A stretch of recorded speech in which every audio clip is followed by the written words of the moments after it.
Malam nisfu Sa'ban yang kita lakukan pada malam ini tidak ada bid'ahnya, semua dicontohkan Nabi Shallallahu Alaihi Wasallam. Ada beberapa dalilnya tentang malam nisfu Sa'ban itu dari Al-Quran dan Sunnah Nabi Shallallahu Alaihi Wasallam.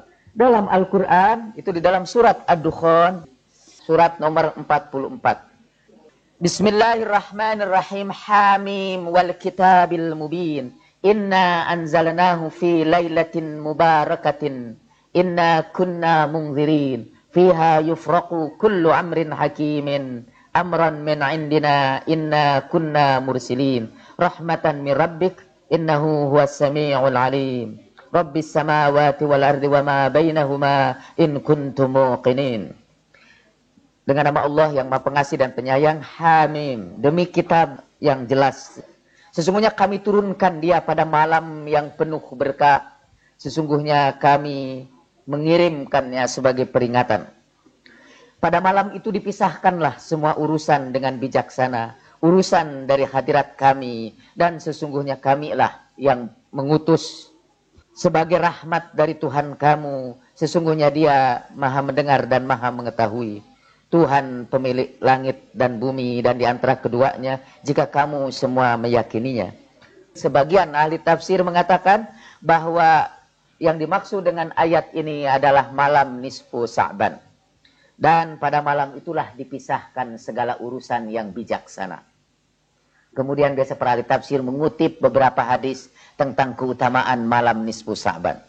Malam nisfu Sa'ban itu ada malam utama, paling utama, yang kedua setelah Lailatul Qadar. Lailatul Qadar adalah malam utama yang pertama dan nisfu Sa'ban adalah malam utama yang kedua. Jadi ini ada ayat Al-Qur'annya dan ada hadis Nabi-nya. Bapak dan ibu-ibu, saudara-saudara, anak-anakku yang tercinta, jam 2 tadi saya masih di gedung Nusantara 1 DPR RI. Tidak sebagai anggota DPR, baik yang sebentar lagi habis masa baktinya maupun bagi yang baru datang. Saya rakyat biasa saja. Dan saya menghadiri sebuah seminar di situ sebagai memorabilia dan sebagai kenangan yang mau ditinggalkan oleh anggota DPR yang lama kepada DPR yang baru. Pada waktu istirahat, ya kira-kira jam 1-an atau jam 2-an, saya didekati wartawan terbit. Surat kabar yang terbit di Jakarta. Isinya tidak begitu beda dengan Pos Kota. Wartawannya mendekati saya pikir dia akan mewawancarai tentang situasi politik di Indonesia atau tentang yang kita bicarakan dalam seminar itu. Tapi wartawan itu dengan gaya santri yang luar biasa takzimnya, agak jarang wartawan seperti itu.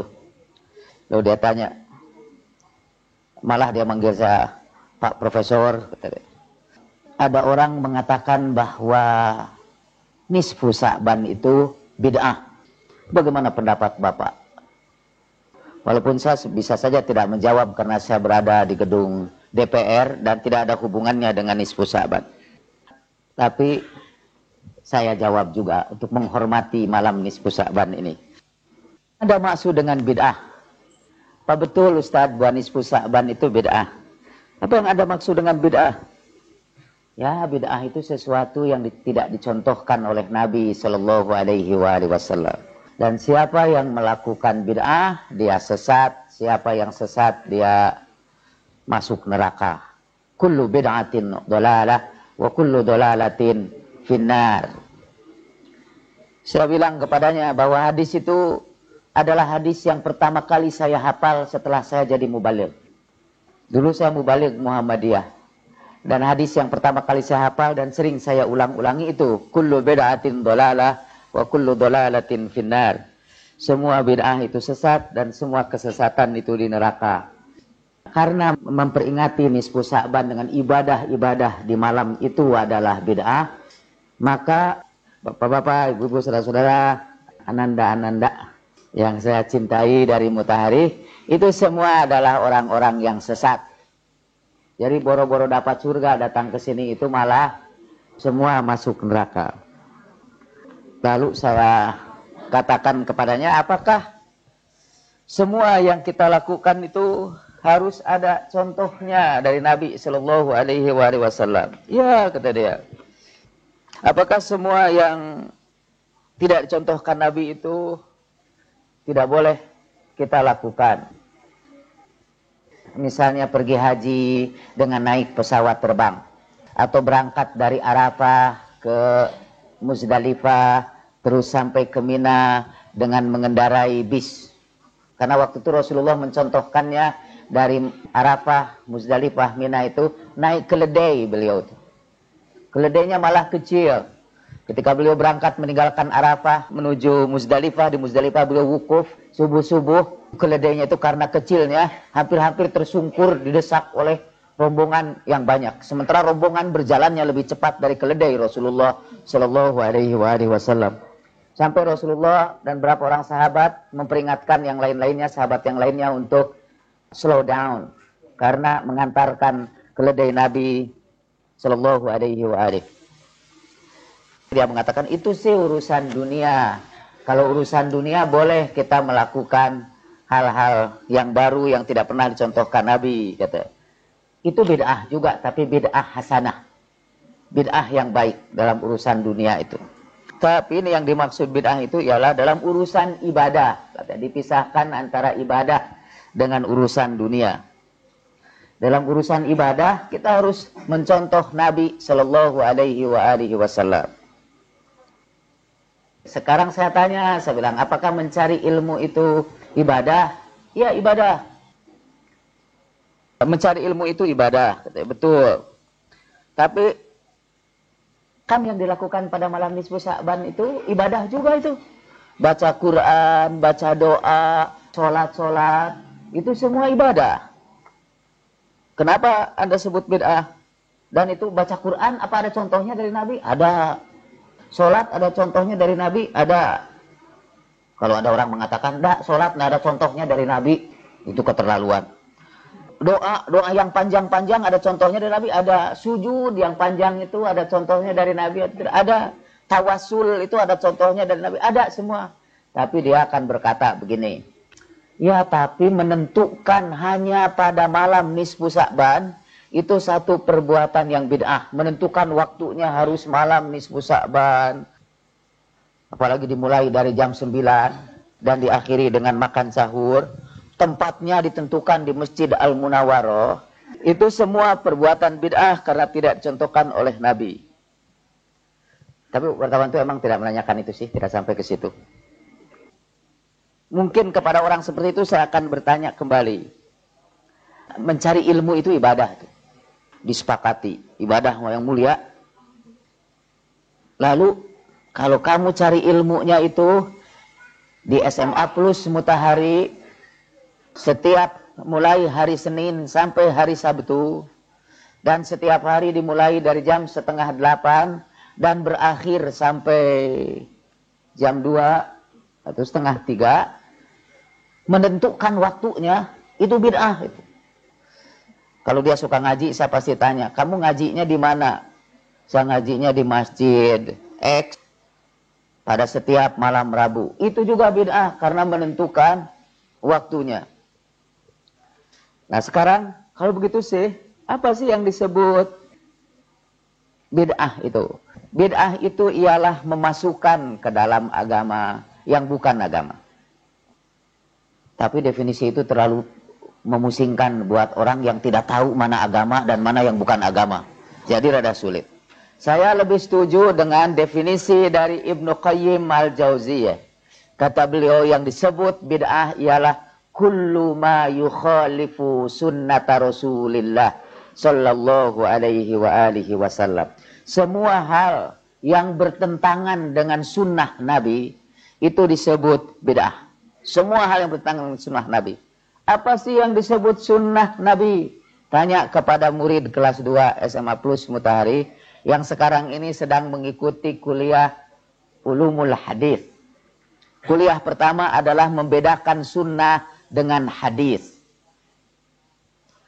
Dalam majelis ilmu sekarang ini yang kata Rasulullah memberikan pahala yang berlipat ganda apabila dilakukan di tengah-tengah ibadah.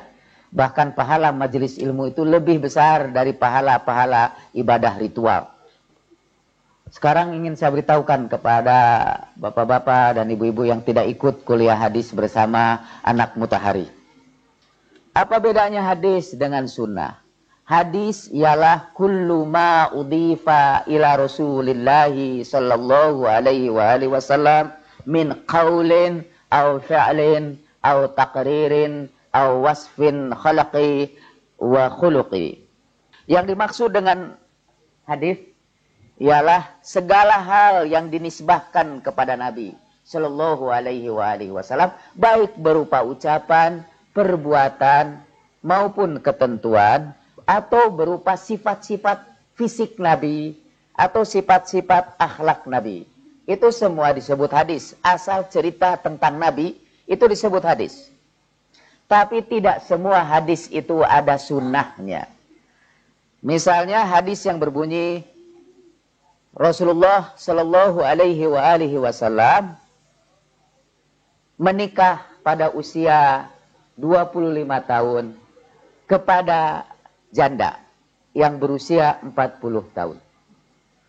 Kalau itu kita sebut sunnah, maka semua lelaki seharusnya menikah pada usia 25 tahun dan harus memilih janda. Di dalam hadis itu hanya ada hadis saja, tidak ada sunnahnya. Tetapi ketika Rasulullah Shallallahu Alaihi Wasallam bersabda, "Utlubul ilma walau bisin." Carilah ilmu walaupun sampai ke negeri Cina. Di situ ada sunnahnya. Kita disuruh mengikuti sunnah, bukan mengikuti hadis. Kalau dalam hadis itu tidak ada sunnahnya, tidak usah kita ikuti. Yang disebut bid'ah ialah segala hal yang bertentangan dengan sunnah. Nabi menyuruh kita bersemangat mencari ilmu, walaupun harus keluar negeri sekalipun. Kemudian kita berkata, dilarang belajar ke luar negeri. Itu bid'ah karena bertentangan dengan sunnah Rasulullah Shallallahu Alaihi Wasallam. Yang salah satu sunnah lainnya lagi misalnya Rasulullah Shallallahu Alaihi Wasallam bersabda, "Akramukum indallah ahsanukum khuluqa." Yang paling mulia di hadapan Allah adalah yang paling baik akhlaknya. Lalu kita berpendapat, enggak, yang paling mulia buat kita yang paling banyak duitnya. Itu bid'ah dan itu dolalah dan itu masuk neraka. Kalau kita menilai orang dari kekayaannya, kalau dia kaya, dia mulia, kalau dia miskin, dia hina, itu bid'ah karena bertentangan dengan sunnah Rasulullah Shallallahu Alaihi Wasallam. Rasulullah itu adalah orang yang banyak tersenyum dan tertawa di tengah-tengah keluarganya. Kana Nabi sallallahu alaihi wasallam dhahakan bassama. Rasulullah itu banyak tertawa, banyak tersenyum di tengah-tengah keluarganya. Kalau ada orang yang banyak tersenyum, banyak tertawa, kecuali di tengah-tengah keluarganya. Jadi tengah keluarganya malah bermuka masam, gawenangan ngamek wae, tidak pernah berwajah cerah di tengah-tengah keluarganya, itu bid'ah dan itu dolalah. Tidak kita bedakan apakah itu urusan dunia ataupun urusan akhirat. Apakah itu urusan ibadah atau urusan dunia. Kalau bertentangan dengan sunnah Rasulullah, kita sebut itu bid'ah. Balik lagi kepada nisfu Sya'ban. Apakah yang kita lakukan di sini ini bertentangan dengan sunnah Rasulullah? Tidak. Baca Quran tadi itu mengikuti sunnah Rasulullah. Dan seterusnya baca doa mengikuti sunnah Rasulullah. Rasulullah itu berdoanya panjang-panjang. Salah satu sunnah Rasulullah juga ialah salat malamnya itu berdirinya lama Rasulullah itu. Sampai bengkak-bengkak kakinya. Bengkaknya itu bukan sunnah. Tetapi berdiri panjangnya itu yang sunnah. Orang-orang banyak keliru juga mana yang sunnah dan mana yang bukan itu. Misalnya diriwayatkan bahwa Rasulullah Shallallahu Alaihi Wasallam itu rambutnya panjang sampai menutup setengah telinganya. Kemudian disisirnya dibelah menjadi dua. Apa itu sunnah Rasulullah Shallallahu Alaihi Wasallam? Kata sebagian orang itu sunnah. Saya punya kawan, profesor sekarang, guru besar dalam ilmu sejarah di Fakultas Sastra Unpad, pernah jadi dekan. Pak Mansur Surya Negara namanya. Beliau sudah berusia tua, sudah mungkin 60 tahunan. Tapi tetap memelihara gondrong. Dan tetap rambutnya, walaupun sekarang sudah memutih, menutup setengah telinganya. Dan kalau kita tanya kenapa beliau memelihara rambut yang panjang itu, mengikuti sunnah Rasulullah Shallallahu Alaihi Wasallam. Karena kata sunnah gondrong juga. Saya anjurkan beliau mestinya membelah rambutnya menjadi dua seperti Rasulullah. Ada hadis yang mengatakan bahwa alis Rasulullah itu sangat tebal sampai hampir-hampir berjumpa di antara keduanya. Ada yang mengatakan itu sunnah, sementara alisnya hampir habis. Maka untuk mengikuti sunnah itu, dia membeli ke toko India alat penyubur rambut, diusapkan untuk mengikuti sunnah Rasulullah Sallallahu Alaihi Wasallam. Buat saya itu bukan sunnah, karena itu hanya menunjukkan perilaku fisik Nabi, perilaku tubuh Nabi yang tidak bisa kita rencanakan. Rasulullah Shallallahu Alaihi Wasallam kalau tersenyum, kata beliau tersenyum sampai kelihatan merah gusinya. Mungkin buat Rasulullah yang berwajah tampan itu tampak lebih indah. Buat sebagian dari kita tersenyum dengan menampakkan gusi itu mungkin malah menambah kejelekan wajah kita. Apalagi kalau tampaknya gusi itu dengan keterpaksaan, bukan lahir dengan sendirinya. Saya biasa kalau tersenyum kelihatan juga gusi itu sedikit. Tapi itu tidak disengaja. Dan mungkin menambah indah. Paling tidak menurut saya sendiri. Kita kembali kepada malam nisfu Sya'ban itu. Malam nisfu Sya'ban yang kita lakukan pada malam ini tidak ada bid'ahnya. Semua dicontohkan Nabi Sallallahu Alaihi Wasallam. Dan yang kedua, ada beberapa dalilnya tentang malam nisfu Sya'ban itu. Dari Al-Quran dan sunnah Nabi Sallallahu Alaihi Wasallam. Dalam Al-Quran, itu di dalam surat Ad-Dukhan. Bismillahirrahmanirrahim. Surat Ad-Dukhan itu mudah diingat. Surat nomor 44. Sama seperti surat Al-Ahzab, itu surat yang ke-33. Surat ke-22 apa? Cari dulu, saya juga nggak hafal. Surat ke-11 pasti tidak hafal juga. Tapi saya hafal surat yang pertama. Klik apa surat pertama? Al-Fatihah, bukan Al-Baqarah. Oh, pinter. Bismillahirrahmanirrahim. Hamim wal kitabil mubin. Inna anzalnahu fi lailatin mubarakatin.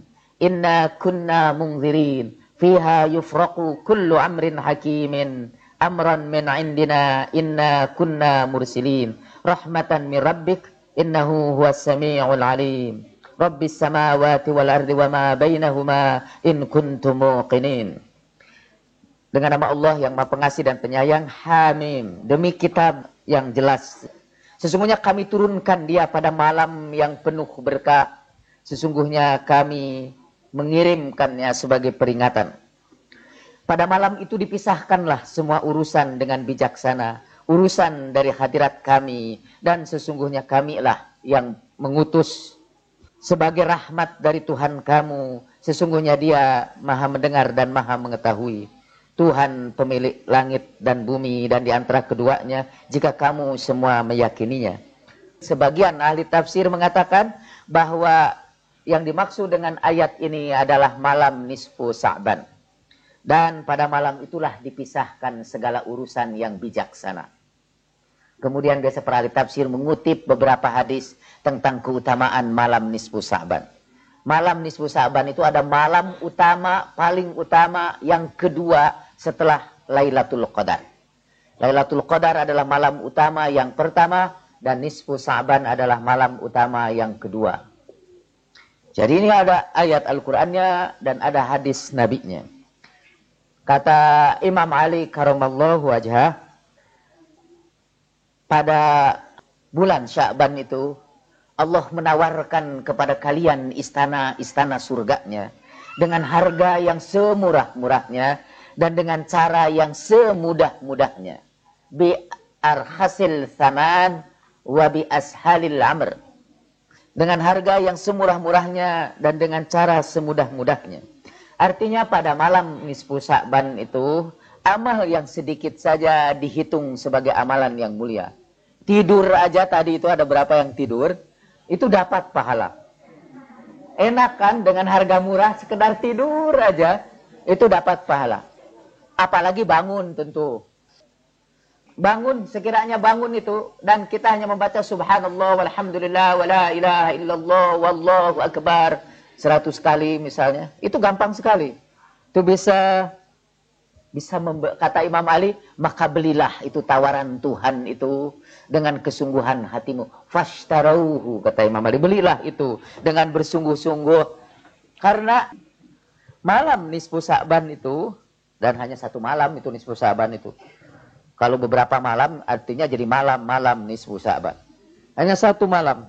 Pada malam itu amal kita yang paling kecil pun dinilai harganya sangat tinggi di sisi Allah Subhanahu wa ta'ala.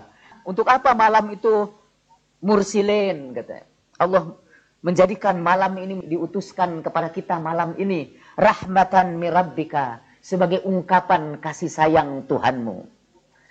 Allah ini sayang betul kepada kita ini. Dan Allah tahu bahwa ibadah kita ini sangat malas. Bahkan kemarin saya bicara di tengah-tengah satu jamaah yang kebanyakan sholatnya itu menjelang pensiun aja. Sebelum pensiun mereka tidak salat. Saya katakan kepada mereka, bapak-bapak dan ibu-ibu sudah salat. Tapi kalau kita hitung-hitung, waktu salat kita itu lebih pendek dari waktu tidak salat kita. Salat kita ini udah pendek karena tinggal di sisa umur. Misal mereka mulai salat 50 tahun. Paling lama itu 20 tahun lagi mereka salat. Jadi 50 tahun sebelumnya tidak salat sama sekali. Dan itu hilang begitu saja. Ada yang juga sholat, tapi lebih banyak tidak sholatnya juga. Karena hilang misalnya. Orang Sunda menyebutnya belang betong. Artinya sekali sholat, sekali tidak. Kalau lagi di SMA Plus Mutahari, sholat zuhur dan asar, itu sholat. Tapi pulang ke rumah nggak sholat lagi. Jadi lebih banyak tidak sholatnya, sementara umur bisa menjemput dia dengan cepat. Saya terharu beberapa waktu ini, belakangan ini, ada beberapa orang sahabat saya yang berusia muda dipanggil Tuhan dengan tiba-tiba. Saya cerita di sini ada seorang usianya masih 35 tahun, presentasi, kemudian pada waktu tanya jawab dia menelungkup di atas meja, seakan-akan mendengarkan pertanyaan itu dengan sempurna, tapi kemudian orang menemukan ia sudah mengembuskan nafasnya yang terakhir di tempat presentasi. Dalam keadaan sangat muda. Maut menjemputnya tiba-tiba. Seperti sambaran halilintar. Kemarin ini sahabatnya Miftah, sahabat saya. Yang berusia di bawah 40 tahun juga. Merasakan ada sakit di dadanya. Dibawa ke rumah sakit dan meninggal dunia. Anaknya kebetulan sedang ikut outbound di tempat yang lain. Dan memperoleh medali.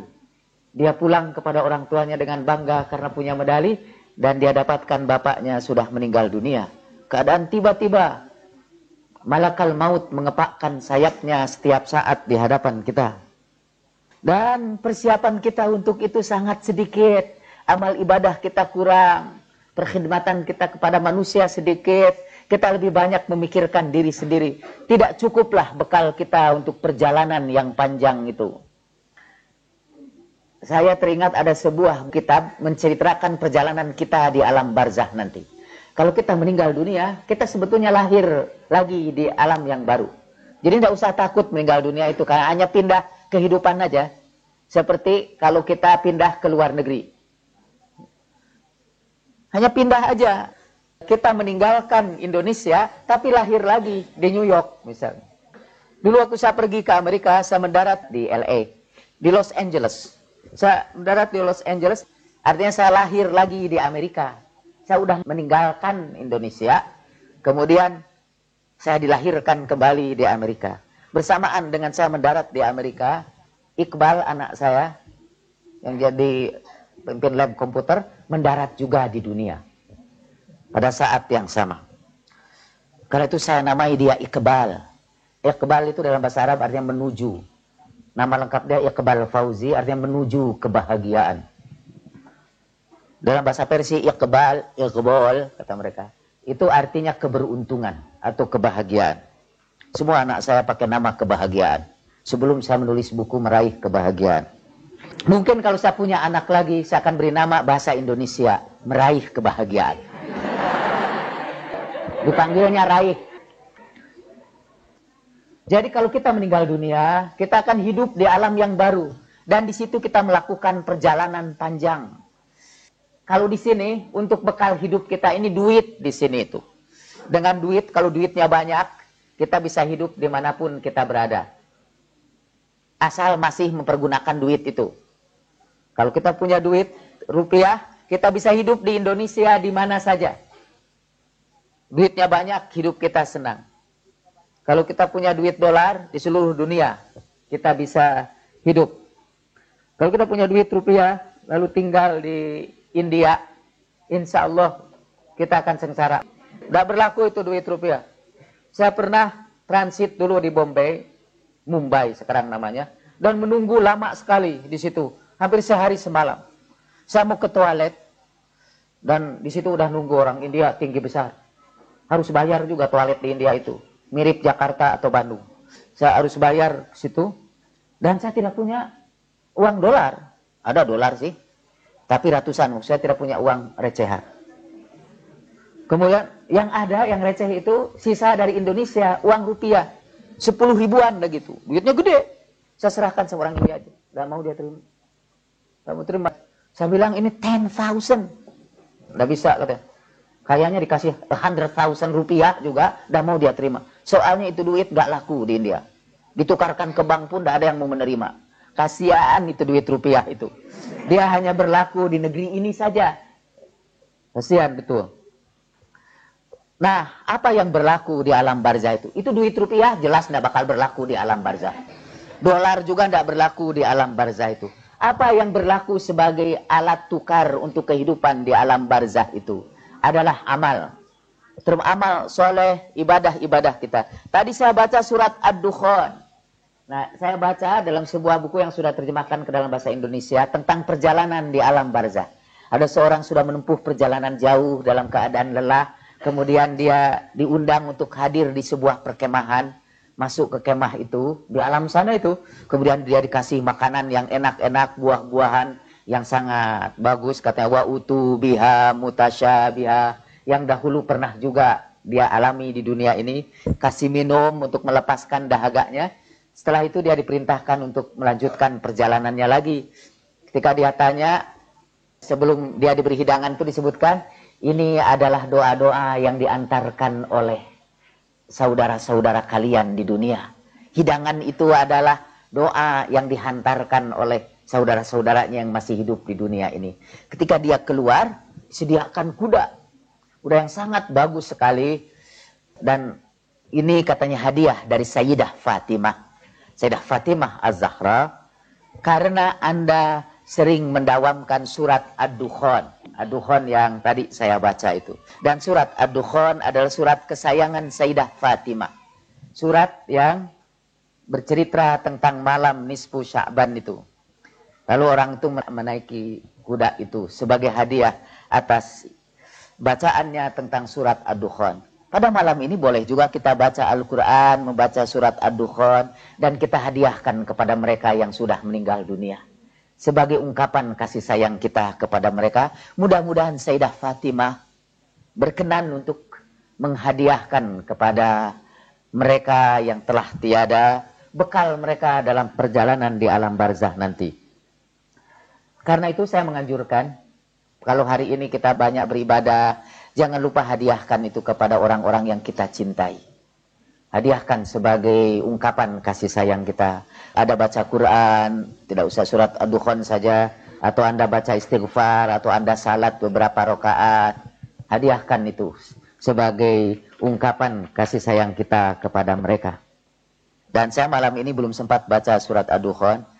Kalau nanti saya setelah majelis ilmu ini, saya permisi untuk baca surat Ad-Dukhan sebentar. Dan saya ingin hadiahkan kepada kedua orang tua saya yang tiada. Mudah-mudahan Sayyidah Fatimah berkenan untuk menjemput mereka dengan memasukkannya dalam kelompok para pecintanya. Oke. Amalan-amalan yang kita lakukan pada malam nisfu Sya'ban itu, sekali lagi adalah waktu yang harus kita manfaatkan sebaik-baiknya, karena waktu ini malam nisfu Sa'ban itu adalah bonus rahmatan min rabbika. Karena apa? Karena tadi amal ibadah kita ini kurang. Kalau mengandalkan umur, kalau dihitungnya hitungan biasa saja, tidak dilipat gandakan, kita rugi pulang ke alam barzah itu dengan bekal yang sangat sedikit. Maka manfaatkanlah malam nisfu Sa'ban ini. Kalau 2 rakaat dulu, misalnya sholat malam kita hanya dihitung 2 rakaat saja, pada malam nisfu Sa'ban itu boleh jadi kita dihitung ribuan rakaat. Sambil menebus sholat-sholat kita yang kurang baik. Karena itu sebagian ulama menganjurkan agar di malam nisfu Sa'ban itu, sebelum salat-salat sunat yang lain, kita dianjurkan untuk sholat qadha. Mengqadha sholat. Kita sholat yang 5 waktu itu sekaligus. Dengan urutan misalnya boleh dari mana saja. Saya sih senangnya dengan urutan Islam dalam bahasa Sunda. Islam. Isya, subuh, lohor, asar, maghrib. Itu jadi Islam. Dulu saya ngajar anak-anak ngaji saya itu gitu. Kamu harus sholat kalau kamu Islam. Dan sholatnya harus lengkap. Harus isya, subuh, lohor, asar, maghrib. ISLAM. Islam. Kalau kamu hanya sholat subuh saja, agama kamu bukan Islam. Agama S. Ya. Kalau kamu sholatnya lohor asar saja seperti anak mutahari, itu bukan agama Islam, itu agama LA. Itu agama sampurna. Rokok sampurna kan LA. Itu agama LA, sholatnya lohor dan asar saja. LA. Los Angeles. Kalau sholatnya itu hanya maghrib dan isya saja, itu agama MI. Agama MI. Jadi kalau mau sempurna, lakukanlah itu isya, subuh, lohor, asar, maghrib. Jadi kadang-kadang dulu anak-anak yang ngaji saya itu lucu-lucu. Di antara anak ngaji yang paling lucu itu sekarang jadi istri saya. Mereka lapor kepada saya, biasanya, Pak, hari ini saya agamanya S saja. Oh bagus, saya bilang. Bagus sih untuk anak kecil. Bertahap saja untuk jadi Islam itu. Oke, nah sekarang pun kita bisa mengqadha salat itu. Mudah-mudahan Allah menjadikan salat kita yang kita lakukan dalam malam nisfu Sa'ban itu sebagai tebusan untuk solat-solat kita yang banyak kita tinggalkan, yang tidak bisa kita penuhi dalam rangkaian usia kita yang panjang itu. Jadi lakukanlah solat qadha dulu. Yang belum ini nanti solat qadha saja. Zuhur, asar, maghrib, isya, subuh. Dalam urutan itu. Sebaiknya berurutan. Niatnya gimana? Niatnya sholat zuhur, sholat asar, sholat maghrib. Kalau pakai usoli, misalnya ketika mulai dari sholat isya, mulailah usoli fardol isya'i arba'a raka'atin mustaqbilal qiblah ada alillahi ta'ala. Alhamdulillah saya masih hafal, pada udah lama saya tidak usoli. Sekarang pun saya tidak usoli. Kalau saya ditanya usolinya gimana? Kumamaneh welah ya. Pokoknya niatnya di dalam hati kita mau melakukan sholat isya. Kita qadha dulu sebagai tebusan terhadap sholat-sholat kita yang kurang. Manfaatkanlah malam nisfu Sa'ban ini sebaik-baiknya. Dan malam ini juga malam ijabah doa. Jadi banyak-banyaklah berdoa. Kalau nanti ada yang mau tidur juga, kita nanti masih ada waktu sampai jam 3. Jam 3 untuk acara masing-masing. Kalau ada yang mau tidur juga jam 3 itu, meneruskan yang tadi, boleh sambil tidur itu berdoa apa saja. Berdoa sampai tertidur dengan membawa doa itu. Allah menghitung dia katanya selalu dalam keadaan berdoa. Itu untungnya doa pada malam nisfu Sa'ban. Kalaupun berdoanya, ya Allah anugerahkanlah kepada saya kecer, lalu tiba-tiba tidur. Itu Allah melanjutkannya dengan kecerdasan. Walaupun dia tidur, doanya dijabah. Dan nanti insya Allah mungkin jam 3 kita akan membaca Jawshan Al-Kabir. Tapi saya kira jam 3 nanti kita akan bersama-sama melakukan, walaupun sholatnya tidak bersama-sama sih, niatnya munfarid aja. Tapi bareng-bareng aja, maksudnya waktunya aja bareng. Tapi tidak berjamaah. Kita akan melakukan sholat Ja'far. Atau disebut lebih terkenal di Indonesia sebagai sholat tasbih. Yang dianjurkan dilakukan pada malam nisfu Sa'ban. Sholat tasbih itu menyebabkan ampunan terhadap dosa, dan juga ijabah terhadap doa-doa kita. Setelah sholat tasbih itu kita berdoa lagi. Ini kesempatan berdoa yang sebaik-baiknya. Dan mintalah kepada Allah apa saja. Kalau kata Tuhan kepada Nabi Musa, "Hei Musa, mintalah kepadaku seutas tali sepatumu." Bahkan untuk minta tali sepatu aja, minta sama Tuhan. Tapi orang komunis kan bilang, mana Tuhan bisa kasih tali sepatu? Tuhan memang kasihnya tidak langsung dengan tangan Tuhan sendiri. Apa kamu sehebat itu sampai Tuhan mau memberinya langsung? Orang itu sesuai dengan kehormatannya sih. Dan Tuhan mengirimkan wakil-wakilnya kepada kita, hatta untuk memberikan kepada kita seutas tali sepatu sekalipun. Maksudnya ialah kita jangan malu memohon kepada Allah itu apa saja. Termasuk misalnya kalau ada yang bermohon, "Ya Allah, berilah kepada saya wajah yang manis, setidak-tidaknya orang tidak menghindar dari diri saya." Boleh minta. Atau "Ya Allah, berilah kepada saya kebaikan di dunia dan di akhirat." Bagus itu. Tapi kita boleh juga berdoa yang lebih spesifik, lebih tertentu pada malam nisfu Sa'ban. "Ya Allah, tolong saya dibantu untuk bisa membayar utang-utang saya." Itu khusus untuk doa buat bapak-bapak. Tetapi juga buat banyak anak-anak mutahari yang sering saling meminjam di antara sesamanya, juga ke warung. Mohonkan agar bisa bayar utang itu pada malam ini. Tapi jangan lupa, Anda boleh berdoa apa saja, tapi satu yang jangan lupa, doakan kedua orang tua Anda, dan doakan guru-guru Anda. Terutama saya. Doakan, karena hanya dengan mendoakan orang tua dan mendoakan guru, pintu ijabah itu dibuka. Sebelumnya kita dianjurkan banyak membaca sholawat dan salam kepada Rasulullah Shallallahu Alaihi Wasallam, karena doa itu tertahan di langit sebelum kita membacakan sholawat kepada Rasulullah Shallallahu Alaihi Wasallam. Jadi kita baca sholawat, kemudian kita baca doa. Bacalah doa yang sebanyak-banyaknya pada malam ini. Nanti juga setelah sholat tasbih kita akan membaca doa. Nah, saya ingin mengakhiri pembicaraan saya sekarang ini dengan menyebutkan beberapa amal yang kita lakukan pada malam nisfu Sa'ban. Sebagian sudah Anda jalankan, jadi saya akan menyebutkan apa yang belum saja. Menghidupkan ini dengan istighfar. Jadi membaca astagfirullahaladzim. Kalau tidak bisa bacaan apa-apa, istighfar aja. Kemudian membaca subhanallah walhamdulillah wala ilaha illallah wallahu akbar 100 kali. Tadi itu bersujud sudah Anda lakukan. Kemudian membaca doa setelah sujud itu juga sudah Anda lakukan.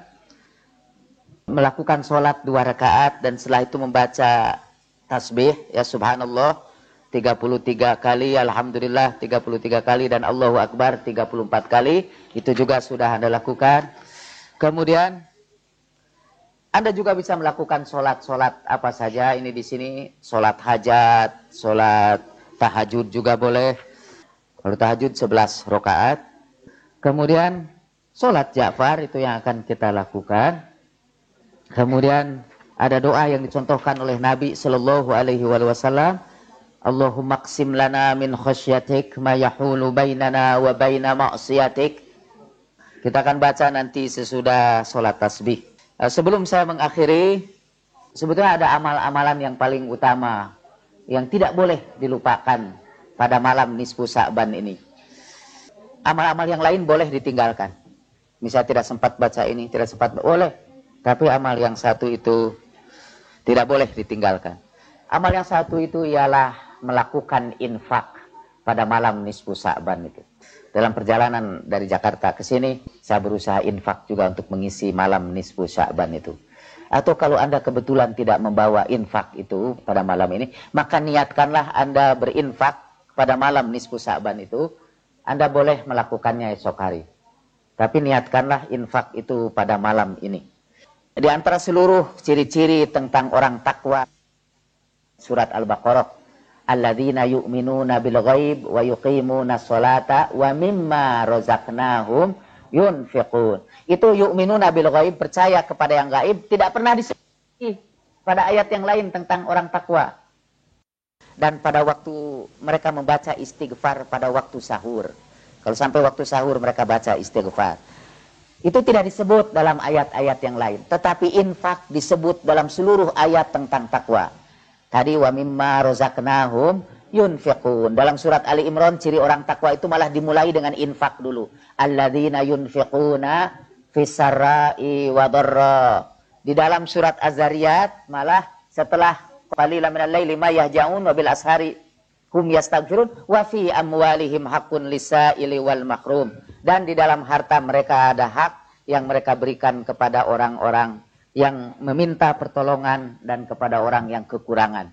Jadi infak ini adalah amalan yang tidak boleh tidak ada pada malam nisfu Sa'ban ini. Teriring ucapan terima kasih ini kepada beberapa orang yang ikut berinfak untuk acara nisfu Sa'ban ini dalam bentuk apapun. Ada yang menginfakkan kue-kue yang nanti akan Anda nikmati di sini. Ada kuenya nanti, ada snacks dari infak itu. Kemudian ada yang infak-infak yang lain yang tidak bisa saya sebutkan namanya satu persatu. Karena mereka juga tidak ingin namanya disebutkan satu persatu. Apa artinya disebutkan namanya di majelis ini? Yang lebih baik adalah namanya disebut di langit, di hadapan para malaikat yang suci. Nah, tapi sebagai penyelenggara acara ini saya mengaturkan terima kasih kepada mereka yang sudah menginfakkan hartanya untuk pertemuan kita pada malam ini. Terima kasih juga saya ungkapkan kepada semua yang meniatkan infak pada malam ini, tapi baru membayarkannya esok hari atau hari yang lain kepada panitia di sini. Sekali lagi dianjurkan memang untuk infak pada malam nisfu Sa'ban ini. Oke, sebelum saya mengakhiri, karena ini majelis ilmu, saya ingin memberikan peluang kepada Bapak dan Ibu-ibu kalau ada pertanyaan 1 atau 2 biji saja. Saya persilakan. Juga saya ingin mengucapkan terima kasih kepada siapapun di keluarga saya yang berkenan infak air minum kepada saya di sini. Silakan kalau ada pertanyaan. Boleh langsung aja sekarang, tidak usah ditulis karena ada sempat kita jawab. Langsung saja. Kalau ada yang penasaran atau yang menghujat atau yang membantah pembicaraan saya.